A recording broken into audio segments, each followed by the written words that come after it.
Olá, maninhas, maninhos, maninhos. Aqui quem tá falando é Chan Marçal, pesquisadora do NUCUS, membro fundadora do Coletivo das Lilith, Salvador, Bahia. E eu tô aqui em São Paulo, aqui do bairro de Bela Vista, e hoje eu vim me encontrar aqui com a minha mana, Pice Brujha, que é membro fundadora do Coletivo Louca de Favirense e mestranda em Antropologia Social. Pice, fala um pouquinho pra gente quem és tu. Oi, gente, tudo bom com vocês? Eu sou Pice Brujha. É um prazer estar aqui conversando com você, Chan. Você é uma das minhas grandes referências travestis e eu me inspiro muito no teu conhecimento e na tua luta. Eu sou Pice Brujha, eu nasci em São Paulo, na região periférica. Eu vim do Capão Redondo e eu frequentei espaços como Jardim Ângela, Guarapiranga, CUPC. Cresci na periferia de São Paulo, sou uma travesti não binária em processo de transição, me compreendendo meu corpo agora nesse momento, né? Eu sou filha de um pai nordestino do Ceará e militar, traficante e que já foi assassinado quando eu tinha 12 anos de idade, e filha de uma mãe de ancestralidade indígena, e eu moro no Taboão da Serra agora. Eu sou membro da coletiva Louca de Favirense, né, que é uma coletiva de pessoas que vivem com AIDS e pessoas que não vivem, mas que lutam junto com a gente.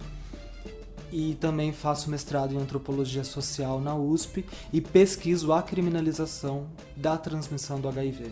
Nossa, mano, então eu acho que já é uma coisa pra gente conversar sobre a tua pesquisa, assim, né? E claro que eu quero te perguntar muitas coisas, mas o que que consiste essa tua pesquisa, assim, de forma mais sintética, assim, né? Pra gente poder... Eu acho que pra gente chegar na pesquisa, o que me levou até a pesquisa foi, primeiro, a articulação que a gente teve na Louca de Favirense, né? A gente pode conversar sobre isso daqui a pouco, mas muitas das nossas produções de conhecimento que são coletivas, a gente não encontrava espaços semelhantes dessa discussão, né? Narrativas semelhantes que a gente estava produzindo, e havia uma necessidade muito grande de tentar contrapor as narrativas que estavam circulando. Então, parte da minha vontade de entrar no mestrado era de colocar a nossa produção de conhecimento em um espaço institucional de poder reconhecido. Esse foi um motivo, né? Fora outros motivos também de seguir a carreira acadêmica, que a partir de agora me interessa, e também as bolsas, que são fundamentais para eu poder pagar meu aluguel e comer, né? Basicamente isso. E a minha pesquisa é sobre criminalização da transmissão do HIV, e é um tema muito delicado porque ele envolve uma série de questões, né? Quando a gente pensa em epidemia de AIDS, eu tenho trabalhado muito com a noção de que a bicha que já faleceu em decorrência do vírus, chamado Nestor Perlonger, ele desenvolveu um termo que se chama dispositivo da AIDS, que ele pega a noção de dispositivo do Foucault. Foucault compreende dispositivo como sendo uma série de narrativas, de poderes, de proposições filosóficas, de leis, né, de coisas que constroem uma materialidade, e Perlonger vai usar esse conceito para pensar como isso vai construir a noção que a gente tem de AIDS, né, e que vai gerar uma materialidade no nosso corpo como pessoa vivendo com HIV e AIDS. A partir disso, eu compreendo que existe uma série de... O Perlonger fala que o dispositivo da AIDS, ele constrói uma moralização em torno de determinadas práticas sexuais. Por isso que no começo da epidemia a gente vai ter toda aquela noção de peste gay, né? E que isso vai envolver inclusive as travestis, porque não se tinha muito conhecimento sobre a distinção entre gays e travestis, por exemplo, né? E todos esses dispositivos vão criar narrativas que vão identificar determinadas identidades sexuais e de gêneros à epidemia de AIDS. Ao mesmo tempo, o processo de vulnerabilização social vai expor os nossos corpos com mais profundidade a essas epidemias, né? Pela violência que a gente sofre, pelos abusos, pelos estupros, pela condição de prostituição, por uma série de questões. Pelo racismo institucional e estrutural, pela transfobia. E quando a gente pensa em criminalização da transmissão do HIV, passa muito por isso. É preciso lembrar, por exemplo, da Operação Tarântula, de 87. Um período que já era considerado de redemocratização do Brasil, né? Não era, teoricamente, mais uma ditadura militar. Pelo menos não para as pessoas brancas. E a questão é que a justificativa que a polícia militar usou para matar e prender travestis no centro de São Paulo era combater a epidemia de AIDS. Então isso já tem um ponto que diz sobre a criminalização. Outro ponto são criminalizações que nós temos em consultórios médicos, né, quando no começo da epidemia, por exemplo, muitos médicos denunciavam pessoas vivendo com HIV e AIDS por não usar camisinha. Então existe essa obrigatoriedade, né, existe uma imposição, uma cartilha, né, que vai obrigar as pessoas, porque nós somos consideradas pelos dispositivos da AIDS como um corpo vetor de doença. Essa é uma questão trivial para a gente poder pensar a criminalização da transmissão do HIV e de como ela vai chegar hoje em 2019. E no Brasil, desde os começo dos anos 90, tem se tentado criar projetos de lei tem se criado projetos de lei e tentado aprovar para criminalizar os nossos corpos, né? Com justificativa de que vai criminalizar transmissões deliberadas, né? De propósito. E isso é uma narrativa bastante delicada, né? O movimento social de AIDS do Brasil, que compõe coletivos, ONGs, fundações e redes, ele sempre vai tentar bater e desautorizar esses projetos de lei. E a gente tem conseguido fazer isso até agora. Por outro lado, existe uma lei, um artigo do Código Penal brasileiro, que é o 131, que fala sobre contágio de moléstia grave.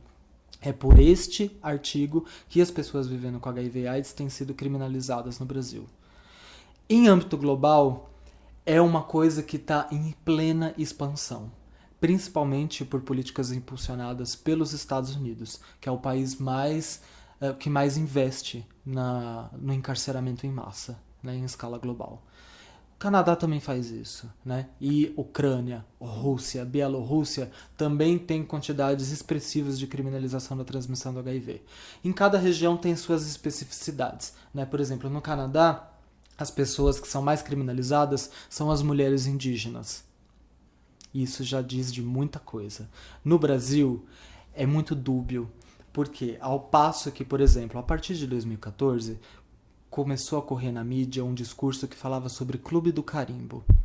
Clube do Carimbo, notícias que saíram no Estadão, Globo, Folha de São Paulo, Fantástico, Pragmatismo Político, Veja, né, e vários outros veículos menores, circulavam notícias de que existiam grupos de homossexuais que se encontravam e difundiam técnicas para transmitir AIDS de propósito, né?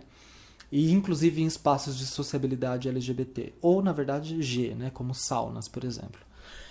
E essa narrativa ela correu com muita força, né? E a partir dessas notícias sensacionalistas em grande mídia, praticamente simultaneamente foi criado 2 projetos de lei. O projeto de lei 1048 e o projeto de lei 198 de 2015, os dois. Que eles citavam textualmente as matérias do Globo para poder embasar o projeto de lei. Então a gente pensa de como esses dispositivos da AIDS que vêm sendo construídos desde o começo da epidemia se mantêm e se sofisticam. E eles tentam criar novos dispositivos, que nesse caso seria através de uma lei, né, para criminalizar os nossos corpos. E a forma como eu tenho analisado isso é que existe uma formação de uma opinião pública feita por veículos de comunicação em massa para associar identidades sexuais e de gênero ao HIV e à AIDS e colocar a gente como um vetor de doença. Por outro lado, quando a gente analisa os processos que acontecem no Brasil, geralmente são homens heterossexuais sendo criminalizados a partir de denúncias de mulheres cis. Então, na prática é uma coisa, mas em relação à opinião pública, ela está sendo formada de outra forma, né? Então existe uma controvérsia interessante para a gente poder pensar nisso. Certo, Mana, em que momento a tua pesquisa imbrica com o coletivo Louca de Favirense e de que forma uma coisa vai influenciar a outra, e queria que tu falasses um pouco sobre a produção de vocês, né? Porque inclusive eu acho que é um dos movimentos mais dissidentes da AIDS aqui no Brasil, e queria que tu explicasses também a grafia AIDS com uma cifra no lugar do S. Nossa, é muito legal sua pergunta. A Coletiva Louca de Favirense nasceu em 2016 a partir de um encontro da rede de pessoas vivendo com HIV, né, São Paulo Positivo, onde eu fiz a minha inscrição. Foi a primeira vez que eu estive em um encontro de pessoas que vivem com HIV e AIDS, né? E aí eu tive a oportunidade de conhecer a Aline, Carlos, Ramona, Marcela, né? E depois expandir esse núcleo para outras pessoas, como a Cadiva, por exemplo, e outras pessoas, a Maria Sil. E aí a gente se conheceu e a gente tinha uma identificação bastante grande na forma como a gente compreende a AIDS, né? A gente compreende a AIDS de uma maneira muito menos romantizada do que a forma como ela estava sendo tratada até então. Porque existe um discurso dizendo que está tudo bem viver com AIDS hoje em dia porque existe uma medicação. Existe um grande cala-boca via remédio. Tipo, olha, vocês já têm remédio, vocês vivem bem, calem a boca, vocês não precisam falar sobre isso, o foco é a prevenção. E uma prevenção pensada para corpos negativos, como se nós que somos pessoas vivendo com AIDS já tivéssemos cruzado uma fronteira de humanização onde não há mais do que se prevenir. E isso é muito delicado. Então, a partir disso, a gente começou a se reunir e fazer uma produção coletiva de conhecimento. Como isso acontecia? Num fortalecimento afetivo muito forte. Essa é a Louca de Favirense. A gente se juntou no período em que as pessoas estavam, muitas de nós, eu por exemplo, eu estava sem casa e eu fui acolhida pelo Marcelo, pela Ramona, a Aline estava sem casa e a gente não tinha o que comer, a gente não estava nem institucionalizado em hospital, sem empregos. E era uma situação muito delicada, de fome mesmo, da gente pegar comida no lixo, lá no Ceasa. E o Marcelo, como ele estava na USP já, ele fazia a marmita dele, dividia para 3, 4 pessoas. Então a Louca de Favirense se estrutura assim. E fazendo comida, né, catando coisa no lixo, dormindo junta, fazendo carinho, fumando maconha, a gente falava sobre AIDS. E assim a gente construía um conhecimento e um fortalecimento político, né? E algumas pessoas da Louca de Favirense estavam institucionalizadas no movimento social de AIDS, na rede de jovens de São Paulo Positivo, por exemplo, depois na secretaria da Nacional. Depois a gente começou a adentrar as universidades, né, em cursos de psicologia, mestrado em antropologia, geofísica, pedagogia, letras e vários outros, teatro. E a questão é que como a gente compreende a epidemia de AIDS e por que o cifrão, é porque a gente entende que desde que pessoas negras foram sequestradas em África e trazidas para cá e escravizadas também indígenas e promovido o genocídio dessas populações, isso construiu uma realidade que colocou esses corpos em profunda marginalização social. E desde a abolição, né, a partir de uma série de manifestações das pessoas negras, quilombolas, indígenas, pouco ou nada se fez para fazer uma reparação social. Quando se teve, né, é alguma coisa muito mais recente, que a gente pensa em cotas raciais em universidades, né, políticas de ações afirmativas de um tempo para cá. Então, começou talvez a mexer um pouco nessa estrutura. Só que ela ainda é bastante demarcada, sobretudo agora com o avanço das políticas neoliberais e do avanço do neofascismo no Brasil. E quando a gente pensa em como a AIDS se desenrola e para quem ela está bem, quem consegue viver com HIV e AIDS, diz muito sobre a forma como se estruturou o capitalismo no Brasil. Porque o capitalismo, ele é racial, como Angela Davis fala. ele se estrutura a partir da exploração econômica, ela se utiliza do racismo, da misoginia, das opressões de classe, da transfobia, da homofobia, para fazer dinheiro para homens brancos, cis, normativos, né, para constituir uma elite escravocrata, né, aristocrata nesse país. É assim que a gente forma a nação. Então, quando a gente pega os dados do boletim epidemiológico, a gente vai ver, por exemplo, que aqui em São Paulo, que é o que você mais produz dados em relação à população negra, você tem que a taxa de mortalidade em AIDS mostra que as mulheres negras morrem 3 vezes mais de AIDS do que as populações brancas. Quando a gente pega o dado recente desse ano, e do ano passado, 2018, na verdade, compara, o boletim diz que existe uma queda na mortalidade. Ponto. Mas é mentira. Porque existe uma queda na mortalidade para as pessoas brancas de 23%. E o mesmo 23% de aumento na mortalidade da população negra. Isso diz muito dialoga muito com o que o Achilles Mbembe, o filósofo camaronês, fala sobre a noção de sobrevivente, que a sobrevivência de um corpo depende da morte do outro. E isso é bastante simétrico quando a gente pega esse boletim, né? E é exatamente assim que funciona a epidemia de AIDS no Brasil.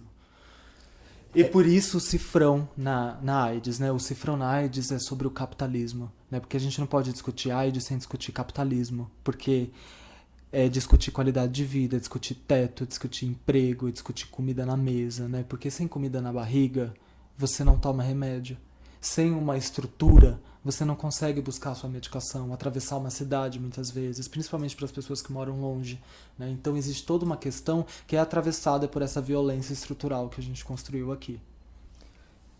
Sobre o que a gente vem conversando já, as políticas, né, da AIDS, eu queria que tu falasses o que tu tem produzido de conhecimento, de teoria, as trocas que vocês têm feito dentro do coletivo, e o que se passa na tua cabeça a respeito da PrEP, da PEP, essas formas de prevenir o HIV/AIDS. O que vocês têm pensado e produzido? Legal. A gente produz em muitas frentes, né? Desde as artes, com performances, né? Com músicas, até produções na sociologia, na antropologia, na psicologia.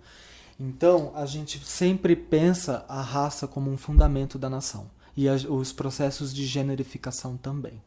Então, a forma como eu tento trazer isso a partir da criminalização é pensando quais corpos vão ser criminalizados, né? A quem interessa o cárcere, a indústria do cárcere. Se a gente pega os dados do Brasil, a gente vai entender que mais de 60% da população encarcerada é negra. Isso já diz muita coisa, inclusive de um processo de aumento da feminilização no cárcere.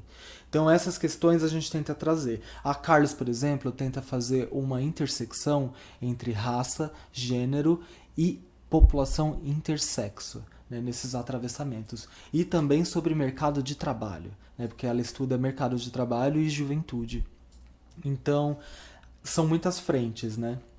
E o Marcelo, por exemplo, ele trabalha com uma outra noção de prevenção, que é muito interessante. Isso, inclusive, refez nós, da coletiva, pensar de uma outra forma a prevenção. Pensar, a Gata foi muito foda, porque ela fez a gente pensar a prevenção a partir dos nossos corpos. Vê, mana, o autoestigma para quem vive com AIDS é tão forte que a gente acaba introjetando essa fronteira, ou o lado de fora da fronteira sob o qual a gente é colocada. E a gente acaba esquecendo, naturaliza de que a prevenção é para você não contrair HIV e AIDS, entendeu? Mas, poxa, a prevenção ela pode ser pensada de muitas outras formas. Diz muito do cuidado com o nosso corpo positivo. Né? Um cuidado, inclusive, de promover campanhas que não vetorizem os nossos corpos, porque nós não somos vetor de doença. Né? Para além da gente pensar os ganhos que são indetectabilidade igual intransmissibilidade, eu posso explicar, é melhor explicar já, né? Indetectável igual intransmissível é uma evidência científica comprovada de que pessoas que tomam a medicação e aderem à medicação há mais de 6 meses não reduzem a carga viral no sangue, praticamente abaixo de 40 cópias aqui no Brasil, que é considerado indetectável, e não transmitem o HIV. Isso é um ganho muito grande para a gente recalcular as nossas subjetividades e se reconstruir como corpo vivo. Porque a vetorização dos nossos corpos diz de uma morte social, né? Então, a gente pensar a prevenção a partir dessas questões dos nossos corpos é muito interessante. Inclusive para as pessoas que não estão indetectáveis. Eu acho que a gente precisa ter um comprometimento ético de reconhecer a humanidade nas pessoas, para além do vírus. Porque nós não somos vírus ambulantes, apesar deles não viverem fora dos nossos corpos.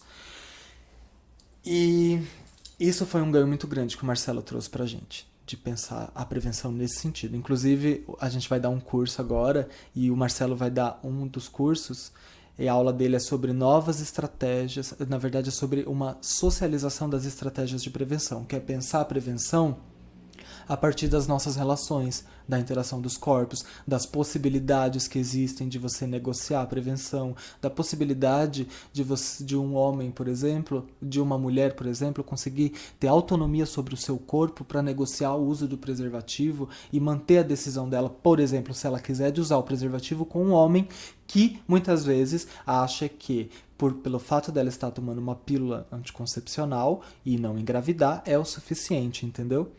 E como AIDS é doença de bicha e de travesti, ele não tem do que se prevenir, né? Então existem muitos atravessamentos. E essas questões a gente tem trazido com bastante força na Louca de Favirense. Mano, agora para encerrar, porque a gente já tá estourando os 20 minutos, eu queria que tu falasse como é que tem sido esse teu processo de transição, pensando ele como mais um estigma que demarca também este corpo que é positivo. Nossa, assim, eu estou nesse momento compreendendo o meu corpo como um corpo travesti, né? E tem sido uma novidade para mim, recalcular a rota, né? De pensar o meu corpo no espaço público, né? De como as pessoas tentam desautorizar a gente de andar sob a luz do sol, né, de acessar empregos, porque como positiva, 70% das positivas estão fora do mercado de trabalho e 90% das travestis também estão fora do mercado formal de trabalho. Então, assim, são como todas essas questões interseccionam na gente, né? Na verdade, essa marginalização que nós temos como travestis diz muito sobre a epidemia de AIDS, porque a gente é colocada num local, numa margem em que a gente fica muito mais exposta à violência. E a AIDS é violenta.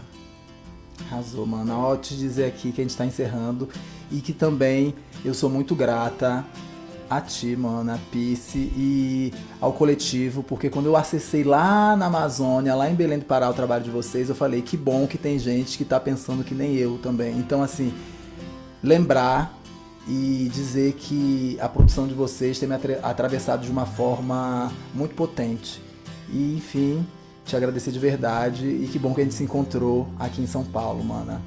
Mana, muito obrigado, eu admiro demais você, muito. Você é uma das minhas maiores referências de travesti. Eu me inspiro em você, gata. E eu acho que é muito potente a gente criar essas redes de afeto e de fortalecimento político, como o corpo travesti vivendo com AIDS neste país, em pleno auge do genocídio. Então, assim, é sobre isso, fortalecimento e expansão das redes. Tamo junto. Arrasou. Então, aqui é a Chamarçal, diretamente de São Paulo, e a gente termina esse podcast. Até a próxima.